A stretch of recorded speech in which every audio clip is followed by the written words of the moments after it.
আসসালামু আলাইকুম। সবার কি অবস্থা? আল্লাহর রহমতে আমি সবার দোয়ায় ভালো আছি। আপনারা কেমন আছেন অবশ্যই জানাবেন।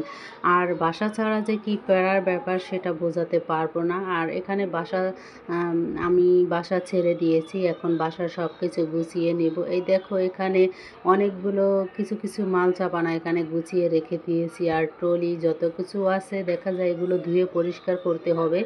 আর এই দেখো ঘরের অবস্থা নাজেহাল হয়ে আছে। আর এই রুম দুইটা অনেকটাই ছোট। আর এখানে আমরা অনেক দিন থেকেছি, কারণ ছোট রুমের মধ্যে এত মাল চাপানা এত কিছু আমি গুছিয়ে রেখে দিয়েছিলাম। এই দেখো বাইরেও রেখেছি, একটা খাটও খুলেছিলাম এক রুমের। আর এখানে আমার অনেকটাই ছোট জায়গা, তাই কি করব, বাইরে দেখো সিঁড়ির এখানে রেখে দিয়েছি, খাট খুলে রেখে দিয়েছি। এখানে চেয়ার টেবিল আছে এগুলো রেখে দিয়েছি।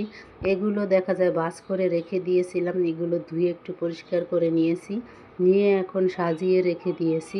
এগুলো দেখা যায় ২ দিন আগ পর্যন্ত ৩ দিন আগ পর্যন্ত সবগুলো আমি এলোমেলো, মানে ঘরের এতটা অবস্থা খারাপ হয়ে যায়।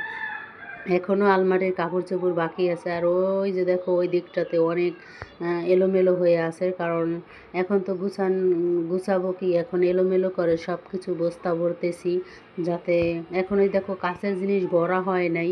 কারণ কাঁচের জিনিস আমি একদিন আগে ভরবো, কারণ এটা ধুয়ে রেখে দিয়েছি, একটার পর একটা রেখে দিয়েছি ধুয়ে, অথচ ধুয়ে পরিষ্কার করে রেখে দিয়েছি।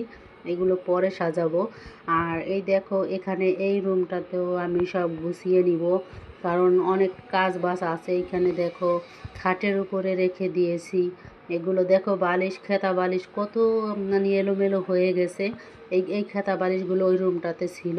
তা এই রুমে আমি এই রুমের ইটা রেখে দিয়েছি খুলে, খাট রেখে দেওয়ার কারণে এখানে আমি এই রুমে রেখে দিয়েছি।